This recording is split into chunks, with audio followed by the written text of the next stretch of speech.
फर्रुखाबाद से एक बड़ी खबर है। यहाँ एक शख्स ने करीब 20 बच्चों को घर में बंधक बना के रखा हुआ है। उत्तर प्रदेश के डीजीपी ओपी सिंह ने इस वाक़े की तस्दीक की है। फर्रुखाबाद के मोहम्मदाबाद इलाके में जिस शख्स ने बच्चों को यरगमाल बनाकर रखा है उसका नाम सुभाष बाथम बताया जा रहा है। वो हाल ही में जेल से छूट कर आया है। बताया जा रहा है कि उसने बर्थडे के नाम पर बच्चों को बुलाया और फिर घर में यरगमाल बना लिया। जब मकामी पुलिस पहुंची तो उसने पुलिस पर गोलियां चलाई और हथगोले फेंके। 2 पुलिस वाले जख्मी बताए जा रहे हैं और अब खबर है कि बच्चों की रिहाई के लिए वहां कमांडो दस्ता रवाना कर दिया गया है।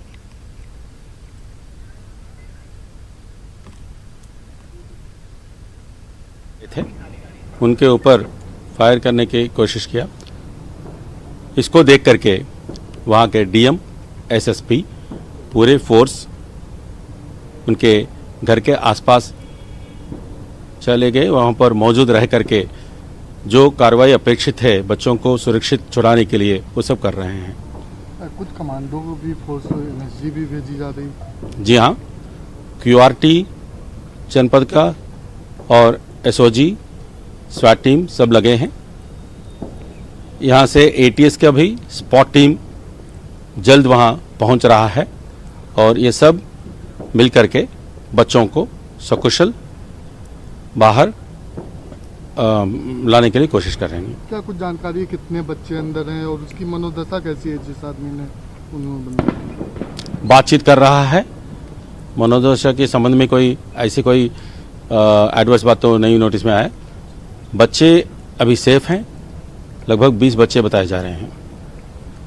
ठीक है, आपकी नज़र पूरी बनी है? हाँ, टॉप मोस्ट लेवल में भी इस काम को मॉनिटर कर रहे हैं और लगातार हमारा संपर्क बना है और वहाँ पर गांव में आईजी साहब भी जा रहे हैं। इसलिए बहुत सी मुल्क भर में होने वाले सीएए मुखालिफ एहतजाजी धरनों पर यूपी बीजेपी के सदर स्वतंत्र देव सिंह ने संगीन इल्जामात आयद किए हैं। स्वतंत्र देव सिंह ने खवातीन की एहतजाजी तहरीक को मुल्क मुखालिफ साजिश करार देते हुए कहा कि इस तहरीक को मुल्क दुश्मन कुव्वतें माली इमदाद फराहम कर रही हैं। इलाहाबाद में गंगा यात्रा के साथ पहुंचे स्वतंत्र देव सिंह ने कहा कि शहरी तरमीमी कानून मुसलमानों के खिलाफ नहीं है, लेकिन बाज़ अनासर मुस्लिम खवातीन को वर्गलाकर बदअमनी पैदा करने की कोशिश कर रही है।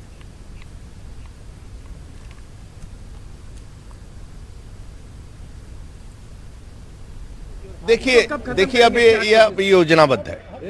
इसके पीछे बहुत बड़ा षड्यंत्र है और माननीय मोदी जी जो देश के प्रधानमंत्री हैं, प्रधानमंत्री बनने के बाद आपने जितना भी उनका निर्णय देखे होंगे, वंशवाद, जातिवाद, क्षेत्रवाद, व्यक्तिवाद के लिए कोई निर्णय उनका नहीं है। सभी निर्णय राष्ट्रवाद के लिए होता है और सीएए आम जनता के खुशहाली के लिए है। जो ऐसे सिख, जैन, ईसाई, हिंदू का उत्पीड़न हुआ जो पाकिस्तान, अफगानिस्तान, बांग्लादेश में, उनको सम्मान देने का है। किसी मुसलमान को तकलीफ देने का नहीं है। न मंशा भारतीय जनता पार्टी की न सरकार की है। यूपी बीजेपी के सदर स्वतंत्र देव सिंह के इस बयान पर मुस्लिम ख्वातीन ने अपनी सख्त रद्दमल का इजहार किया है, जिसमें उन्होंने मुसलमानों पर धरने में शामिल ख्वातीन को वर्गलाने का इल्ज़ाम आयद किया था। रोशनबाग एहतजाजी धरने पर बैठी ख्वातीन का कहना है कि वो अब सियासी तौर पर बेदार हो गई हैं और इस तरह के बयानों का अब कोई असर नहीं होगा। ख्वातीन का कहना है कि वो इस लड़ाई को और आगे तक ले जाएंगी। इसी दौरान मकामी पुलिस के शदीद दबाव के बावजूद रोशनबाग का एहतजाजी धरना 19वें दिन भी जारी है।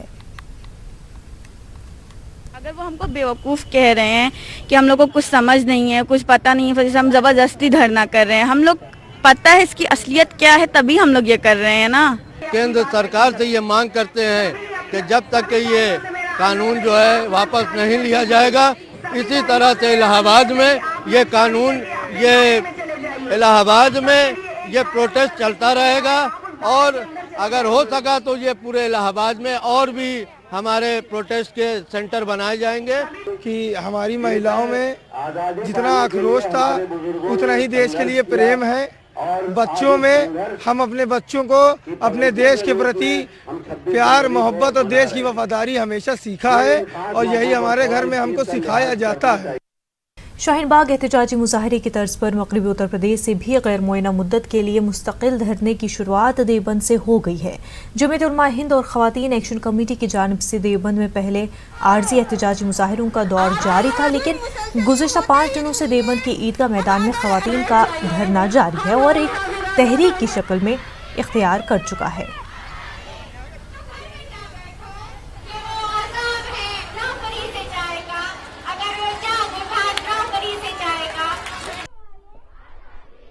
जब तक अपना कानून वापस नहीं लिया जाएगा, ये काला कानून वापस चाहिए, सीए और एनआरसी ये वापस चाहिए। जब तक ये वापस नहीं होगा हम यहीं रहेंगे। हम आम आदमी हैं, हम आप ही की पब्लिक हैं। हमारे से वोट मांगते टाइम तो आप हमारे घरों में आए थे और आज हम लोग सड़कों पे हैं तो कोई हमें पूछना नहीं आ रहा है। आपको तो वापसी करनी ही पड़ेगी। आप ये बोल रहे हैं कि हम यहाँ पर दूसरे लोगों को लाकर रखेंगे, पहले अपनी कौम के अपने देश के लोगों को तो करिए, एजुकेटेड करिए, उन्हें तालीम दीजिए, समझाइए, उन्हें सही से करिए ताकि वो दूसरे मुल्कों में जाकर नाम रोशन करें, साइंसदान बने। तो मैं समझता हूँ कि इसके इस तरह से देवबंद वगैरह किससे में करने का नतीजा ये निकलेगा कि यूपी के अंदर मुख्तलिफ इलाकों के अंदर भी ये एहतियाज शुरू हो जाएगा। और क्योंकि मसला ये है कि मर्दों को तो लाठियाँ मार के उनको भगा दिया जाता है और उनके साथ ज्यादतियाँ उनको गिरफ्तार किया जाता है, लेकिन मस्तूरात क्योंकि औरतों का मामला है तो मैं समझता हूँ कि हुकूमत थोड़ी देर के लिए सोचती है कि औरतों पर डंडा चलाएं या न चलाएं। तो इसलिए औरतें ही इस वक्त मैदान के अंदर खुली हुई हैं और उन्होंने खुलकर ये तय कर लिया है अब कि जब तक ये शहरी तरमीम बिल को ख़त्म नहीं किया जाएगा तब तक हम लोग इस तरह के मुजाहरे करते रहेंगे और ये मुजाहरे घट नहीं रहे बल्कि बढ़ ही रहे हैं। ये मुल्क गोडसे की फिक्र से नहीं, गांधी के असूलों और आदर्शों से चलेगा, ये मानना है उन खवातीन का जो एनआरसी और सीए के खिलाफ मुसलसल मुजाहरा कर रही हैं। लखनऊ के घंटाघर पर आज बापू को खराज अकीदत पेश करते हुए हिंदुस्तान की जमहूरियत और यकजहती को बरकरार रखने का अहद भी लगाया गया। पर खवातीन का मुजाहरा धरना बदस्तूर जारी है। आवाज़ें शदीद होती जा रही हैं, आवाज़ें उठाई जा रही हैं, लेकिन ऐसा महसूस होता है कि ये आवाज़ें या तो ऐवानों तक नहीं पहुंच पा रही हैं या इन्हें जानबूझ के नज़रअंदाज करने की कोशिश की जा रही है। क्या कुछ कहेंगी नाइशा आप? नहीं, मुझे लग रहा है कि ये आवाज़ देश ही नहीं पूरी दुनिया में गूंज रही है। औरतों ने जो अपना सवाल उठा दिया तो वो इस देश की सरकार को मजबूर कर रहा है। आज एक ख़ास मौका है, गांधी जी की शहादत का दिन है, तो ये दिन ये तय करने का भी है कि क्या गांधी के नक्श कदम पे ये मुल्क चलेगा या गोडसे के नक्श कदम पे ये मुल्क चलेगा।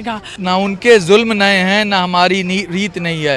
वो जुल्म करेंगे, हम बोलेंगे हमारे पास there is no other option, हम लड़ेंगे क्योंकि हमें हिंदुस्तान को बचाना है। वो अगर डायलॉग करेंगे तो हम डायलॉग करने को तैयार हैं, अगर जुल्म करेंगे तो हम बर्दाश्त करने को तैयार हैं, जेल में जाने को तैयार हैं। लेकिन ये लड़ाई किसी एक इंसान की नहीं है, ये हिंदुस्तान के कॉन्स्टिट्यूशन की लड़ाई है, ये हिंदुस्तान की साझी शहादत और साझी विरासत की लड़ाई है।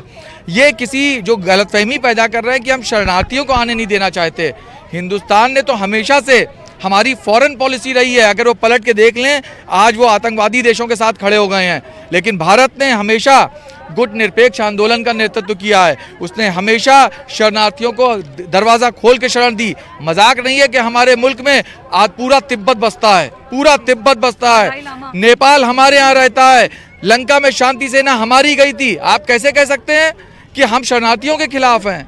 बहुत अच्छी बात की है कबीर साहब ने, लेकिन ये एहतजाज जो है बदस्तूर जारी रहने के बावजूद भी हुकूमत की जानिब से कोई रद्दमल सामने नहीं आ रहा है। क्या कहेंगे? देखिए, हम अपनी बात रख रहे हैं और उसमें पीछे नहीं हटेंगे। दिन ब दिन लोग यहाँ बढ़ते चले गए हैं, आप देख रहे हैं। तो ये संवैधानिक लड़ाई है, हमारा अधिकार है, हम ज़रूर लड़ेंगे और अपनी मांग। उत्तर प्रदेश और झारखंड के साबिक गवर्नर अजीज कुरैशी ने कहा है कि सीए और एनआरसी के खिलाफ खवातीन का एहतजाज तारीख का रोशन बाब है। मौजूदा हुकूमत मुल्क और अवाम को मजहबी बुनियादों पर तकसीम करना चाहती है, जिसे रोकने के लिए खवातीन सड़कों पर उतर आई हैं।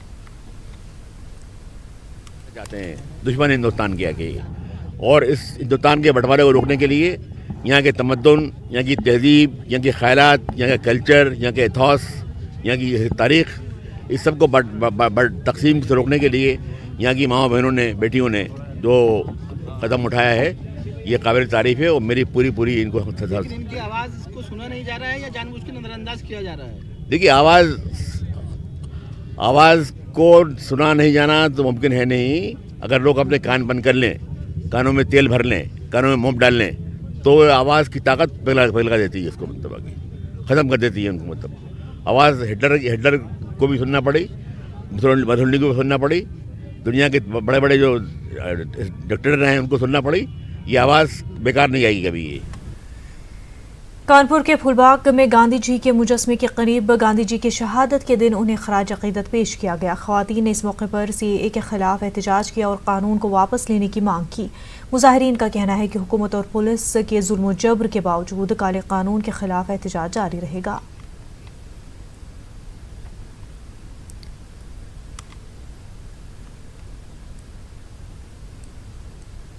वापस चाहिए सीएए और एनआरसी, ये वापस चाहिए। जब तक ये वापस नहीं होगा हम यहीं रहेंगे। किसी एक की लड़ाई नहीं है, ये सबकी लड़ाई है। हमने अपने बचपन से भी सीखा और पढ़ा है कि हिंदू मुस्लिम सिख ईसाई आपस में है सब भाई भाई, तो हमें बांटा क्यों जा रहा है। मैं ये कहना चाहती हूँ मोदी जी और योगी जी से कि कानून ऐसा बनाए जिससे। कानपुर में कल सीएए के खिलाफ एहतजाजी जुलूस के बाद आज शहर में सड़कों पर मुस्लिम खवातीन ने मोर्चा संभाला। बड़ी तादाद में खवातीन ने इंसानी जंजीर बनाकर सीएए और एनआरसी के खिलाफ एहतजाज किया। हमारे नुमाइंदे संदीप ने एहतजाजी खवातीन से बातचीत की। कल एक सीएए के विरोध में जुलूस निकाला गया, जिसके बाद पुलिस की कार्रवाई में 200 नामालूम अफराद के खिलाफ मुकदमा भी दर्ज किया गया, जिसके बाद आज कानपुर में महिलाओं ने मोर्चा संभाला है और एक इंसानी जंजीर बनाकर अपना विरोध दर्ज करा रही हैं। आप देख सकते हैं कि किस तरह से ये फूलबाग चौराहे के पास से लेकर गांधी प्रतिमा तक ये इंसानी जंजीर बनाई गई है, जिसमें लगातार प्रदर्शन कर रहे हैं लोग और विरोध कर रहे हैं सीएए का, और कह रहे हैं कि जिस तरह से ये कानून लाया गया है उसकी मुखालफत इसी तरह से जारी रहेगी और ये महिलाएं सड़कों पर इसी तरह से एहतजाज करती रहेंगी। आइए कुछ लोग हमारे साथ मौजूद हैं, उनसे बात करते हैं। सर, हम हिंदुस्तानी हैं, हिंदुस्तानी थे और हिंदुस्तानी रहेंगे, बस ये कहना चाहते हैं और कुछ नहीं। हाँ, हम कहेंगे हम हिंदुस्तान थे, हिंदुस्तानी हैं, हिंदुस्तानी रहेंगे। जहाँ जन्म लिया है वहीं मरेंगे, वहीं मरेंगे, वहीं मरेंगे। इस तरह से आप देख सकते हैं कि इनके एहतजाज में गुस्सा भी शामिल है और ये हजारों महिलाएं इस तरह से सड़कों पर इंसानी जंजीर बनाकर अपना मैसेज दे रही हैं। कानपुर से संदीप सविता, न्यूज़ 18 उर्दू। कानपुर में कल सीएए के खिलाफ पुरअमन एहतजाज के बाद आज पुलिस ने 200 नामालूम अफराद के खिलाफ रिपोर्ट दर्ज की। 4 लोगों के खिलाफ नामजद मुकदमा दर्ज किया। उसके बाद रात में 100 लोगों को हिरासत में लिया। पुलिस कार्रवाई से मुस्लिम अक्सरियती इलाके में खौफ व दहशत है। नहीं थी, उनको रोका गया था, जुलूस उन्होंने गलत निकाला था, इसलिए अब ये पंजीकृत किया गया है और इनमें जो भी संबंधित लोग हैं उनके विरुद्ध विधि कार्रवाई की जाएगी। यद्यपि ये जो भी उनका प्रोग्राम था शांतिपूर्वक रहा। अभी तक कितने लोग मुकदमा हुआ है, क्या कारण के अभी हाँ, लगभग जो अज्ञात 150 से 200 लोगों के बीच में हुआ है। जो मसला जो सीएए का या एनआरसी का चल रहा है, इस सिलसिले में पूरे मुल्क के अंदर एहतजाज हो रहे हैं और इसी की एक कड़ी कानपुर में भी थी और जुलूस निकाला था और उसके साथ साथ जो है पुरअमन तरीके से जो है वो अपनी बात कह रहे थे।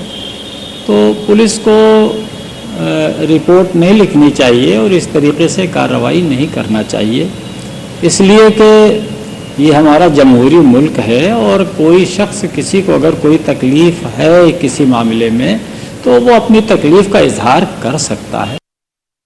अलीगढ़ के अवाम का शाहीन बाग बनाने का मंसूबा गुज़िश्ता रात कामयाब हो गया, जहां उन्होंने शाहजमाल ईदगाह को अलीगढ़ का शाहीन बाग बना दिया है। रात में ख़वातीन ईदगाह शाहजमाल पर जमा हुई और सड़क पर बैठ गई। ख़वातीन के शहरी तरमीमी कानून के खिलाफ धरने पर बैठने से पुलिस महकमे में अफरा तफरी मच गई। इलाके में खासी तादाद में इजाफी फोर्सेस को तैनात किया गया। एनआरसी सीए है क्या चीज? एनआरसी ये चीज है कि जैसे मुसलमानों को निकालो, इसलिए है ये एनआरसी। और सीए क्या है? सीए जो है वो क्या है? सीए हो या कुछ भी हो, मगर क्या एनआरसी जो लगाई गई है कि हटाई जाए। बिल्कुल हम ये मुसलमानों निकालो, निकलेंगे नहीं हम ये कहना चाहिए। आज हम मोदी जी जो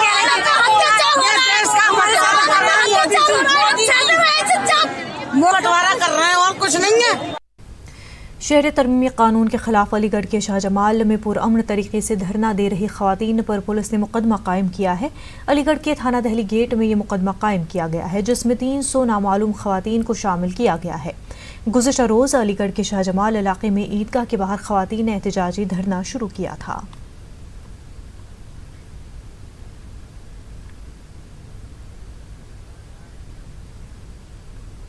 अलीगढ़ मुस्लिम यूनिवर्सिटी के vice chancellor professor Tariq Mansoor के साथ तलबा की गुज़िश्ता शब हुई मीटिंग बेनतीजा रही। हंगामे के दरमियान हालात इतने बिगड़ गए कि वाइस चांसलर को हॉल से निकलना भी दुश्वार हो गया। सख्त हिफाजती बंदोबस्त में उन्हें हॉल से बाहर निकाला गया। यूनिवर्सिटी के हालात को बेहतर करने और तलबा से तबादला ख्याल करने के लिए वाइस चांसलर ने तलबा के साथ इंजीनियरिंग कॉलेज में मीटिंग रखी थी। सवाल जवाब का सिलसिला जारी था कि अचानक हालात बिगड़ गए और वाइस चांसलर की ज़बरदस्त मुखालफत होने लगी, जिस पर उन्हें प्रोग्राम छोड़कर जाना पड़ा।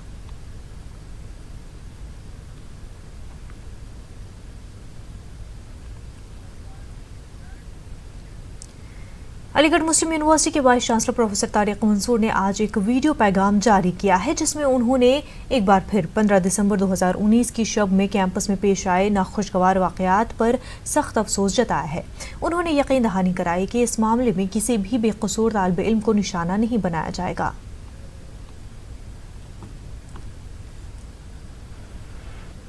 We have full right to argue, discuss and give dissent if required. As far as the incidents of 15 December are concerned, I regret those incidents. I have already written a letter to the students and to the AMU community, and I say sorry to the students who suffered injuries on 15 December. We have always depended upon our proctoral team and on pro-proctors and members of the teaching staff to sort out any issue. In the future, we will depend upon the proctoral team, the teaching community and the pro-proctors. There will be no role of any outside agency in future in all these matters. Some FIRs have been lodged regarding the incidents of 15 December 2019. I assure that the university will take up those cases and no innocent person and student will be harassed or targeted. दुनिया का शायद ही कोई ऐसा मुल्क होगा जहां महात्मा गांधी को उनकी शख्सियत, खिदमत और कुर्बानी के लिए याद न किया जाता हो।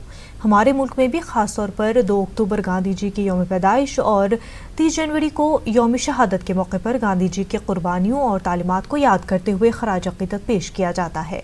लेकिन इसी मुल्क में हिंदू महासभा जैसी तंजीमें गांधी जी की यौम शहादत को गांधी वध से मंसूब करके मनाती है। आज मेरठ में हिंदू महासभा के इस जलसे में महासभा की कौमी सेक्रेटरी पूजा शकुन पांडे ने भी शिरकत की और CAA और NRC के खिलाफ हो रहे एहतजाजी मुजाहिरों को निशाने पर लेते हुए मुजाहिरीन पर ज़बानी हमला किया। शाहीन बाग के मुजाहिरीन को गद्दार कहते हुए एहतजाज करने वालों को सबक सिखाने तक का ऐलान कर दिया। या फंडामेंटल राइट्स कुछ भी बोलने का सिर्फ इन्हीं को अधिकार प्राप्त है जो सरेआम धमका रहे हैं कि आप टुकड़े कर दीजिए, नॉर्थ ईस्ट स्टेट हमें अलग दीजिए, वरना हम तैयारी में हैं, बता देंगे कत्लेआम होगा, ये होगा और वो होगा। तो गद्दार को गद्दार कहना क्या कोई पाप है? भाई क्यों बाध्य कर रखा है? सारे संस्कार हमारे लिए क्यों? और फिर हम संस्कारी हैं। मैंने कहा ना, पहले हम आगाह करेंगे, लेकिन अगर आगाह होने के बावजूद काल आपके सिर पे मंडराया हुआ है तो फिर हम बाध्य होंगे कुछ भी करने के लिए। जो धरने पे बैठे हुए हैं वो देशद्रोही लोग हैं और उनका देश से कोई मतलब नहीं है। सबसे बड़ी बात यह है कि मोदी जी कोई हिंदू हित का कार्य करते हैं तो इन लोगों को, सेकुलर लोगों को चीस लगने लगती हैं। 70 साल से आप लोग केवल मुसलमानों का और फलानों का काम कर रहे थे तो कोई आपत्ति नहीं। अगर वो हिंदू राष्ट्र की दिशा में, हालांकि मोदी जी इतने बढ़िया आदमी नहीं है कि वो हिंदू राष्ट्र बनाएंगे इसे, परंतु यदि वो हिंदू राष्ट्र की दिशा में चल रहे हैं तो आपको क्या परेशानी है? CAA, NPR और NRC के खिलाफ पटना के SK मेमोरियल हॉल में आइन बचाओ कन्वेंशन मुनक्किद किया गया है। आइन बचाओ मोर्चे की जानिब से मुनक्किद इस प्रोग्राम में सियासी, समाजी और मजहबी शख्सियात ने शिरकत की। प्रोग्राम में मुस्लिम तंजीमों के अलावा कैथोलिक चर्च के फादर जैकलिन और तख्त श्री हरमंदिर के ज्ञानी रंजीत सिंह गोहार और भीम आर्मी के मनोज भारती ने भी शिरकत की। इस मौके पर मुकर्ररीन ने सीएए के खिलाफ जारी एहतजाज की भरपूर हिमायत की और मरकजी और यूपी हुकूमत को आड़े हाथों लिया। मुसलमानों को बचाने के लिए मत आओ, अपने अंदर के इंसान को बचाने के लिए आओ। हम आजाद भारत के नागरिक हैं। हम लोग, हमारा संविधान बोलता है, हम हिंदू हो या मुसलमान, दलित हो या ब्राह्मण, महिला हो या पुरुष, हम सब बराबर हैं। इस बराबरी पे हम कोई हमला होने नहीं देंगे। नरेंद्र मोदी ने सोचा नहीं था, अमित शाह ने सोचा नहीं था कि इस तर्ज पर उनका विरोध होगा। उनको लगा कि उन्होंने सब किसी को जेब में रख लिया है, डर का माहौल है, डर का वातावरण है, कोई विरोध नहीं करेगा। और उनको यह तो बिल्कुल नहीं पता था कि इस विरोध में सबसे आगे अगर कोई होगा तो वो हमारी बहनें होंगी, हमारी माएं होंगी, हमारी नानियां होंगी, दादियां होंगी। क्या कुछ नहीं बोला गया पिछले कुछ महीनों में कि मुसलमान महिलाएं बहुत बेचारी हैं, बेबस हैं, उनके साथ बहुत नाइंसाफी होती है, और उन मुसलमान बहनों को एक रहनुमा मिल गया है, नरेंद्र भाई। आज अगर इस ढोंगी भाई की सच्चाई को किसी ने बेनकाब किया है तो हमारी बहनों ने किया है, हमारी नानियों ने किया है। बात समझिए, ये लड़ाई भारतीय जनता पार्टी के दो मस्करों से नहीं है, ये लड़ाई आरएसएस की आइडियोलॉजी से है, आरएसएस की फिक्र से है। और आरएसएस क्या है? हर नौजवान के हाथ में, हर मेरी समझिए कि बेटी और बहन के हाथ में मोबाइल है। गुरु गोलवालकर की बेंच ऑफ थॉट को निकाल लीजिए। गुरु गोलवालकर की बेंच ऑफ थॉट में क्या लिखा है? आपके ताल्लुक से क्या लिखा है? मेरे दलित भाई के ताल्लुक से क्या लिखा है? आदिवासी के ताल्लुक से क्या लिखा है?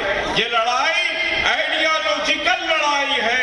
ये लड़ाई समझिए कि साहब सिर्फ नागरिकता की लड़ाई नहीं है, बल्कि ये लड़ाई एक समझिए कि फिक्री लड़ाई है, और वो लड़ाई को आपको लड़ना। मचलती किरणों ने, हर सिमत मचलती किरणों ने अब शोले सबे गम तोड़ दिया। अब जाग उठे हैं दीवाने, भारत को जगा कर दम लेंगे। ये जो सीएए और एनआरसी और एनपीआर यानी एबीसीडी का खेल, ये पूरा एबीसीडी का खेल जो खेला जा रहा है पूरे देश में, यकीनी तौर पर ये पुरमज़म्मत कानून, पूरे देश के लोग आज एक साथ हैं। ये गरीबों की लड़ाई है, दलितों की लड़ाई है, वंचितों की लड़ाई है, और तमाम ऐसे सेकुलर लोग जो हिंदुस्तान में बसते हैं और हिंदुस्तान का संविधान उनके दिलों में बसता है, उनकी लड़ाई है। शाहीन बाग की तर्ज पर पटना के सब्जी बाग में खवातीन का एहतजाज जारी है। एहतजाज को 10 दिन से जायद हो गए हैं।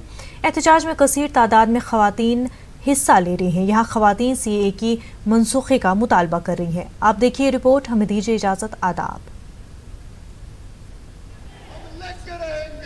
बाग है जहां 19 दिन से लगातार एहतजाज पर खवातीन बैठी हैं। आपको ये भी बताएं कि पटना में आज का दिन काफ़ी अहम रहा, जहां बाबाए कौम को खराज अकीदत पेश किया गया, एनपीआर का सीधे तौर पर बाइकाट किया गया। आज ही के दिन जो है संविधान बचाओ मोर्चा की जानिब से पटना में एक बड़ा प्रोग्राम किया गया था, जहां एनपीआर को बाकायदा बाइकाट करने का फैसला किया गया है। जामिया मिलिया इस्लामिया में जो गोली चली है उसकी सख्त अल्फाज में बिहार के लोगों ने मजम्मत की है और कहा है कि इसकी जांच होनी चाहिए और इस तरह के हादसे दोबारा नहीं होने चाहिए। पटना के सब्जी बाग में एहतजाज हो रहा, पटना के मुख्तलिफ इलाकों में भी खवातीन का एहतजाज हो रहा। ये पूरे तरीके से शाहीन बाग के तर्ज पे हो रहा। हमारे साथ कई लोग हैं, आप क्या कहेंगे आज के बारे में? जी, यहाँ पर आज 19वां दिन है सब्जी बाग के प्रोटेस्ट का, और लगातार हम लोग यहाँ पर हैं जो एनआरसी सीएए एनपीआर का विरोध कर रहे हैं। हम लोग ये मैसेज देना चाहते हैं यहाँ से कि एनपीआर को सिविल डिसोबीडियंस यहाँ पे सारे लोग करें। जहाँ तक मैसेज जा रही है, सभी लोग एनपीआर का फॉर्म जो है वो ना भरे। यहाँ से सब्जी बाग से यही मैसेज जो है जा रहा है सब जगह से। और लगातार यहाँ पे आप देख सकते हैं औरतें बैठी हुई है, बच्चे बैठे हुए हैं, स्टूडेंट्स बैठे हुए हैं यहाँ पर, जो लोग लगातार यही बात कर रहे हैं कि ये सीएए एनपीआर और एनआरसी जो है वो एक गरीब विरोधी और मजदूर मेहनतकश महिला विरोधी, दलित विरोधी, आदिवासी विरोधी कानून है, और इसको अगर जो एक रंग में की कोशिश की जा रही है वो बिल्कुल सफल नहीं होगी। मैं रशीदा हूँ और भी यहाँ हमारे बहुत सारे साथी शामिल हैं, और ये क्योंकि ये जो ब्लैक कानून जो लेकर के आई है सरकार, ये खास करके गरीबों को बहुत ज़्यादा ही प्रॉब्लम क्रिएट करने वाली है। अगर कोई कानून किसी मजहब को लेकर खास के बनाया जाए तो ये गलत बात है। ऐसा नहीं है कि इससे पहले सीए से किसी को नागरिकता नहीं मिली, पहले भी इंदिरा गांधी के टाइम, राजीव गांधी के टाइम में बहुत सारे आए हैं और वो मुसलमान भी थे, हिंदू भी थे, दलित भी थे, ईसाई भी थे, बहुत सारे लोग। पर अब ये मुस्लिम शब्द क्यों जोड़ा गया? ना ही वो किस रिलीजन से है उस बेसिस पे डिस्क्रिमिनेट किया जाएगा। तो अचानक से अब ऐसी कौन सी बात हो गई जो अलग अलग बेसिस पे अब हमें डिस्क्रिमिनेट? एहतजाज लगातार जारी रहेगा? जी बिल्कुल जारी रहेगा जब तक हमारी बातें नहीं मानी जाए। वो किस मुंह से यहाँ पे आएंगे? एक तरफ वो शहरियत तरमीमी कानून की हिमायत करते हैं और दूसरी तरफ एनआरसी को बोलते हैं कि यहाँ लागू नहीं होने देंगे। ये बेसर पैर की बात करते हैं। एनपीआर पे कहते हैं कि कदीम तरीके से हो। एनपीआर पे जो है मेरा एक, आप देखिए ये ऑफिशियल कागज है, वो एक लाइन पढ़ेंगे, उससे ज्यादा हम नहीं पढ़ेंगे।